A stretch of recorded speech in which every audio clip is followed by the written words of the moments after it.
Esta idea de Vélez, volcada en su artículo tercero del Código Civil, referenciaba de algún modo la manera de pensar en ese momento por muchos de los ordenamientos existentes y también respetando esa vieja regla del proveniente del derecho romano, como decíamos, de explicar que las leyes no pueden o no tienen que ir o mirar hacia el pasado. Estaba muy vinculada esa idea velezana con otros conceptos que tienen que ver fundamentalmente con lo que se entendía por derecho adquirido o derecho en expectativa. Es decir, la ley, según el codificador, no podía, aún, digamos, tratando de tener efecto hacia el pasado, no podía afectar derechos adquiridos. Mucho se discutió cuál era esta noción de derecho adquirido y fundamentalmente se la utilizaba en contraposición a otro concepto que era el derecho en expectativa o las meras expectativas. En realidad, más allá de las opiniones, las distintas opiniones doctrinarias sobre el alcance de derechos adquiridos, lo que se entendía por derecho adquirido en realidad era el cumplimiento de todos los presupuestos legales por parte del sujeto para poder ser considerado titular de un derecho. En este caso, la mirada se dirigía fundamentalmente al derecho de propiedad, es decir, a aquel derecho garantizado constitucionalmente a través del artículo 17 de la Constitución. ¿Por qué se decía esto? Bueno, porque cuando uno cumple todas las exigencias legales que lo convierten en titular de un derecho, ese derecho pasa a formar parte de su patrimonio. Y por lo tanto, al ser parte de su patrimonio, goza del principio de inviolabilidad patrimonial que está garantizado por nuestra Constitución Nacional. Entonces, lo que se decía es que, bueno, que si alguien ya era titular de un derecho amparado constitucionalmente, había cumplido con todos los requisitos y luego aparecía sancionada una ley que de algún modo violentaba, dañaba o colocaba en una situación de incertidumbre ese derecho, esa ley no podía ser, de algún modo, no podía volverse operativa porque precisamente contrariaba la Constitución Nacional y por lo tanto devenía una ley inconstitucional y por lo tanto la retroactividad que allí se perseguía no podía ser en ningún modo, no podía ser de ningún modo apañada por el derecho. En cambio, cuando esa ley, esa nueva ley, afectaba lo que se conoce como derechos en expectativa o meras expectativas, es decir, cuando alguien todavía no había cumplido todos los pasos legales, no había cumplido con todas las exigencias que la ley le imponía para ser titular de un derecho, sino que en realidad lo que tenía era una expectativa a cumplir con esos pasos, pero que en realidad no lo había hecho cuando apareció la sanción de la nueva ley. Esta nueva ley sí podía tener efectos retroactivos porque podía afectar esas meras expectativas. ¿Y eso por qué? Bueno, porque en realidad no había una adquisición del derecho, sino simplemente una posibilidad de adquirir ese derecho. Es decir, eran meras expectativas, eran meras probabilidades, pero no había una introducción del derecho, digamos, del derecho subjetivo al patrimonio del sujeto. Para graficar estos casos, bueno, puede pensarse en el derecho de dominio, es decir, a la luz del código civil. Bueno, en realidad con la redacción de Vélez y luego con la reforma de la ley 17711, en el caso de los inmuebles, para realmente ser titular del derecho de dominio sobre un inmueble, había que ser, por un lado, tener un título, es decir, en el caso de los inmuebles, la persona tenía que ser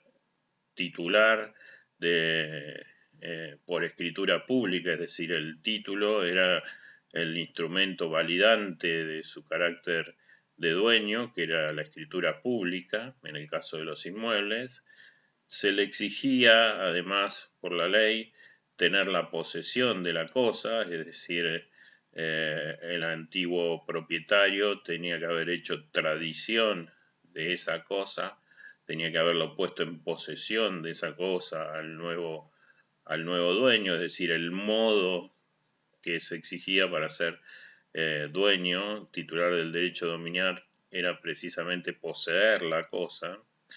Y luego ya con la sanción de la ley 17711 aparece otro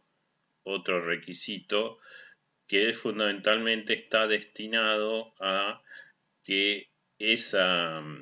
digamos, ese derecho del nuevo titular pueda ser ejercido frente a terceros, que es el requisito de la publicidad dominial. Es decir, ya no solo que tenga la escritura pública a su favor, que sea poseedor de la cosa, es decir, que haya tenido un contacto directo con el inmueble, que haya recibido la tradición de la cosa, antiguamente como se hacía en el derecho romano, sino que además pueda, para hacer valer ese derecho frente a terceros, la persona tiene que tener inscripción registral, es decir, digamos, que perfeccionar ese derecho que tenía en realidad con el título y el modo, perfeccionarlo frente a terceros a través de inscribir esa escritura pública en el registro de la propiedad, ¿no? A partir de la creación de los registros inmobiliarios, bueno, esa pasa a ser una exigencia, por la ley 17801 pasa a ser una exigencia, ¿no?, de estar inscripta la propiedad del inmueble para que los demás, el resto de la comunidad, pueda de algún modo conocer que el dueño de esa propiedad es esa persona. Entonces, para que realmente se pueda considerar dueño a una persona y titular de un dominio, esa persona tiene que haber cumplido con los 3 requisitos, es decir, ser poseedor, tener escritura pública e inscripción registral si quiere hacerlo valer frente a terceros. Si faltara alguno de esos requisitos, en realidad esa persona tiene un derecho en expectativa a ser dueño de esa propiedad. Es decir, lo que tiene, imaginemos, en su momento era un boleto de compraventa, que podía darse el caso, pero que ese boleto de compraventa, aún teniendo la posesión de la cosa, no lo convertía en dueño al sujeto, sino que lo que le daba era un derecho en expectativa para requerir de algún modo la escrituración del inmueble, es decir, que contenía una obligación de hacer fundamentalmente, de la cual era acreedor el sujeto, pero no era dueño, aun cuando a veces en un conocimiento no técnico del derecho, para el hombre y la mujer común que no conoce las reglas del derecho, podría decirse que, bueno, que una persona para ellos era dueño porque tenía el boleto de compraventa y estaba poseyendo la propiedad. Pero técnicamente para el derecho eso no era así. Es decir, precisamente allí había un derecho dominial en expectativa. ¿Qué se quería decir con todo esto? Bueno, que si aparecía, imaginemos, una ley que modificase las condiciones para adquirir el derecho, si el derecho, digamos, el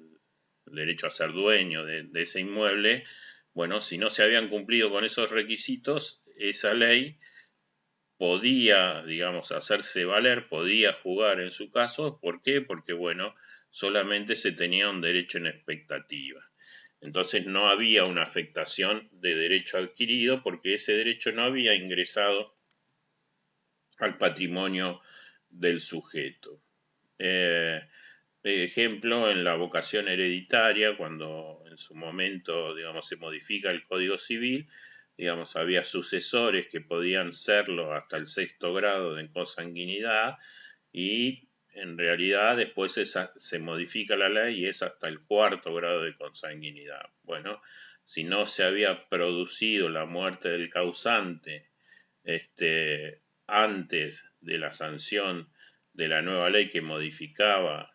esa categoría sucesoria, en realidad aquellos que no, digamos, los que estaban en el 5º y 6º grado quedarían afuera, habrían quedado afuera, porque la nueva ley solo autorizaba suceder hasta el 4º grado de consanguinidad, mientras que si eso había ocurrido, es decir, si ya se había producido la muerte del causante y esas personas ya habían, digamos,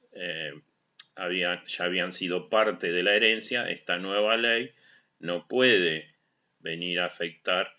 ese derecho que ya había sido adquirido por los sujetos que se encontraban en esa condición sucesoria. Por lo tanto, esta calificación de derechos adquiridos o derechos en expectativa o meras expectativas, bueno, también está relacionada con las garantías constitucionales, porque también la explicación es que cuando un derecho se adquiere pasa a formar parte del patrimonio y por lo tanto está protegido constitucionalmente. Luego la sanción de la ley 17, del decreto ley 17711 va a modificar, digamos, el texto de este artículo, no va a hablar ya, no hay una referencia, digamos, a derechos adquiridos, o en expectativas, como sí hacía referencia el artículo 4, el 5 de la redacción velezana, sino que se va a referir fundamentalmente a la no afectación de garantías constitucionales, bueno, y a los términos que provienen de la doctrina de Rouvier, que son, digamos, la relación jurídica y la situación jurídica. ¿Por qué es importante, de algún modo, la sanción del decreto ley 17711 en esta materia? Bueno, si bien no cambió la estructura original de Vélez, es decir, no hay una modificación sustancial sobre el contenido y la extensión que se le daba al artículo 3 en la redacción original de Vélez, lo que hizo un poco la reforma fue ayornar los términos, los vocablos que se utilizaban ahora y que en realidad provienen mayoritariamente de una influencia clara de Borda, de las ideas de Guillermo Borda, que a su vez las toma de Rouvier, de este doctrinario francés que estudió y que se dedicó un poco a investigar sobre toda la cuestión de los efectos de una nueva ley sobre las relaciones jurídicas existentes. Y bueno, lo que se vislumbra en el nuevo texto de 1968 es la fuerza de las ideas de estos autores, ¿no? Que fueron incluidas por Guillermo Borda en el texto de la reforma del decreto ley.